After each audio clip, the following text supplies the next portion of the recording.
tikulandreni pano pampanje tikhopera kuti ambiri taweruka bwino kuchoka kumalo amene timathamanga kuti moyo wathu ukhale kupitirira tsiku ndi tsiku. Panoto pali nkhani yokhuza ndi nthambi ya immigration paja makosana amene apanga publish data imene ikufotokoza kuti mu mwezi wa November 2025 anthu amene achoka ku dziko la South Africa kubwera ku dziko la Malawi pozeratu pa deportation kulowera pa chipata cha Mwanza. Anthu amenewo ndekuti alipo 1500 chiwerengo chochuluka kwambiri. Kuchoka pamenepo anthu amene achokanso ku dziko limene la South Africa Amalawi amenewo kufika ku Malawi kuyamba mu mwezi wa January chaka cha 2025 kuzafika panopa mu November 2025 ndekuti ndanthu okwana 10,500 amenetu wazasimikiza uthenga amenewo ndekuti ndi amene amayankhulira immigration ya ku Mwanza kumeneko.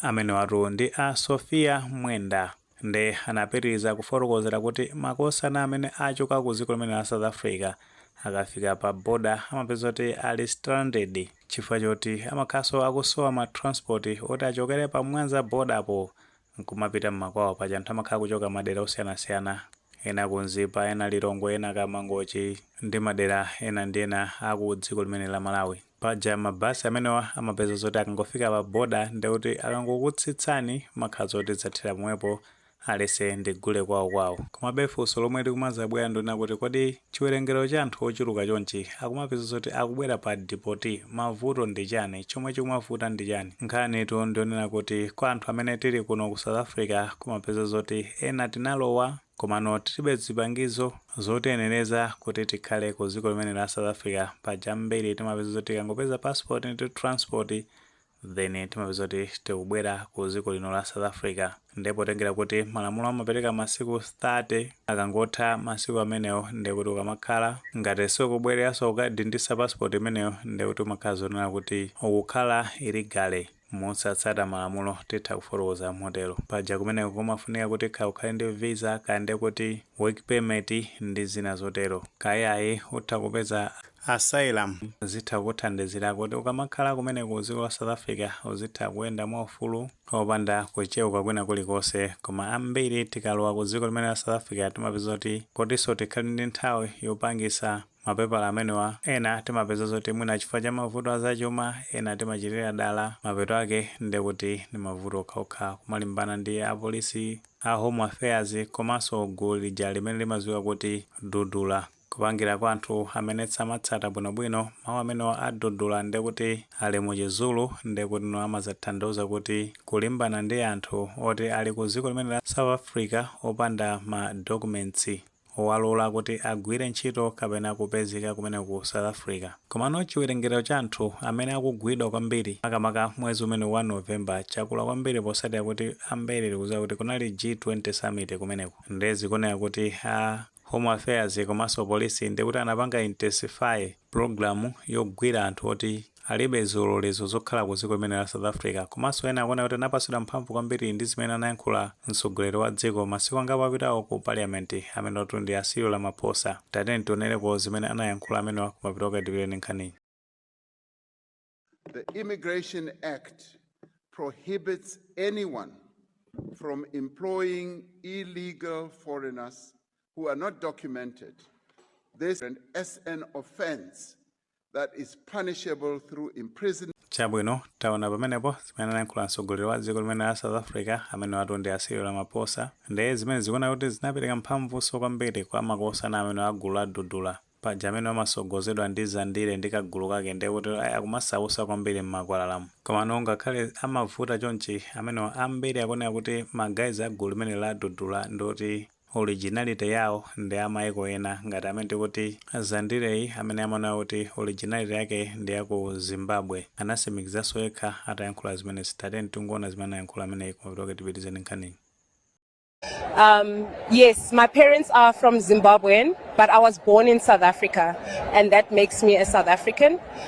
Tamva pamenepo komanso taona amene akuyankhulira kuti anabadwera ku dziko limene la South Africa komano originally makolo ake ndekuti ndi aku Zimbabwe. Komano amene amapangira treat anthu kumeneko ndekuti ambiri akukhalira mphanthi kumeneko moti amapeza zoti akutseka ku zipatala kande kuti ku maskulu akufuna ma documents munthu sungalandire thandizo la chipatala kupanda ma documents ndekuti ID ndi zina zotero. Moti last time anapeza zoti amayi ake oyembekezera mpaka nachosa muchipatala ndikukachirira panja penipeni pa chipatala amachita nkhanza kunena zona. Panopa ndekuti olo kuntchito umapeza zoti magazi amene ndoti afika posauzana masausa kwambiri kumachita kuposeranso a home affairs penanso ndekuti ndi apolisi ndimene akumachitira magazi amenewa. Komano chimene chinasangalatsa nchonena kuti makosana amene paja mapanga zionesero panali pa 22 pamene kunali G Summit mwezi omwe uno 22 November ndi paja anayambisa zoti zipolowe kumeneko kwamba zoti kumatseka misewu chani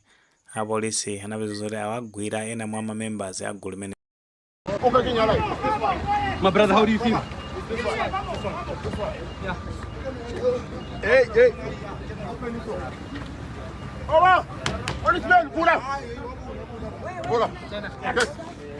Moto uyu amete kuti Zandria anapeza zoti anampanga ndithu paper spray m'maso kakilipi kake ndi kamene mwakaonaka.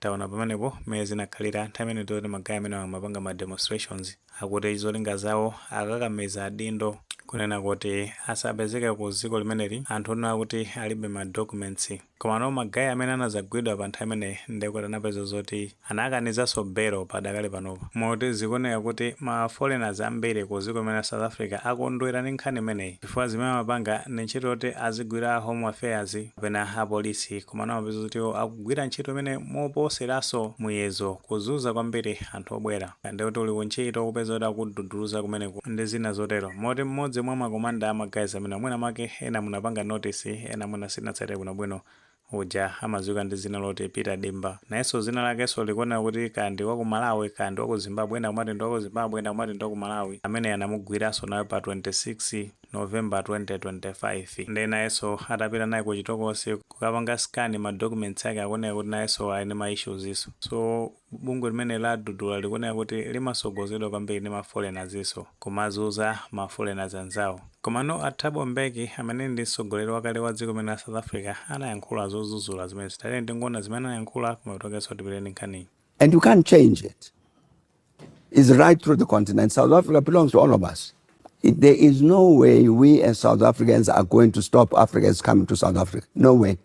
Our enemies have come to our country to take our jobs and all of that. Chabwino taona zimene anayankhula pamenepo komano amene magayi amene wa dziko la South Africa akuoneka kuti akupitirirabe kumapanga zinthu zosemphana ndi zimene akuluakulu a dziko limeneli amanena kuti makosana amenewa asiye kuchita mchitidwe umenewu kuchita nkhanza ma Africans. Chifukwa ikafika nkhani ya ma whites ndikuti amasiya kaya ndikuti anthu a mitundu inayo azungu samalimbana nawo koma amangolimbana kwambiri ndi anthu akuda enanso amazanena kuti vuto lalikulu makosana amenewa ndikuti ndi ulesi ambiri ndi alesi. Komano potenga ndi chiwerengero chomwe anthu agwiridwa mwezi umene wa November 2025 ku Randburg mu Johannesburg menemo agwira anthu okwana 26 panali pa 4 November pamenepo. Pamene pa 8 November 2025 ndikuti anagwira Amalawi okwana 490 anthu amene anagwiridwa malo osiyanasiyana ndikuti ndi a Metro Police. Pamene kuchoka pa 21 kufika pa 22 anapeza zoti anthu okwana 64 ndi amene anagwidwa ndi Tshwane Metro Police ndikuti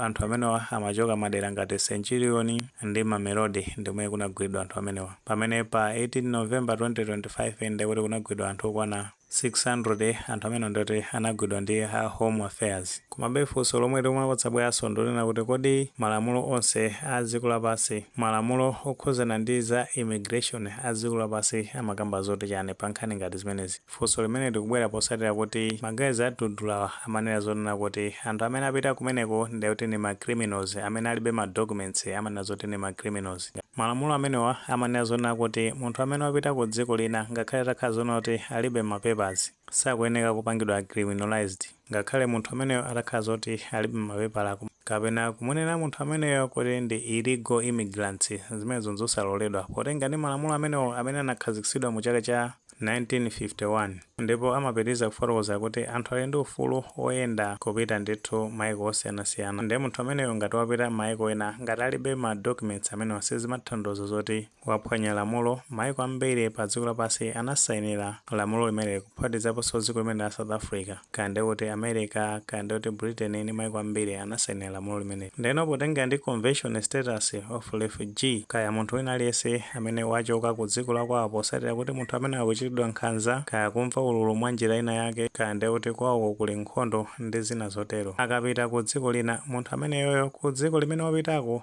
sakuyenera kukakamizidwa kuti atumizidwe kupita kwawo kandi kuti ngati mmene amachitira kupanga deport zimenezo zosaloledwa nzophwanya malamulo. Malo mwake ku dziko lomwe aliro akuyenera zoti mupangire mapepala ake kandi kuti amuthandize kuti apeze kandi asylum, komanso munthu amene ampase ufulu woti atha kugwira ntchito kandi kuti kulandira thandizo la chipatala ndi zina zotero. Ndiye chimene chikufunikira nchonena kuti anthu amene tili kuno ku South Africa ngati tili ndi kuthekera kopanga zimenezo tipange mapepala, ngakhale kuti magazi amene amakhala kuti akuphwanya malamulo komabe mapepala ndofunikira kupangidwa. Ndi cholinga chofuna kupitirira kugwira ntchito ku dziko lino la South Africa potengeranso ndi mana yankhulira mtsogoleri wa dziko imeneyo poyamba paja pa speech imene tinaonera ya Ramaphosa. Mwina muli ndi ndemanga pa nkhani imene ngati ndemanga report followers in comment section koma tikamapereka tilemekezenso maganizo anzathu. Takulewa panga live video imene komanso panga subscribe channel imene cha Fox Malawi News 18 ndi chongoti nkhani zambiri zikamachitika ndoti zitakupezani mosavuta.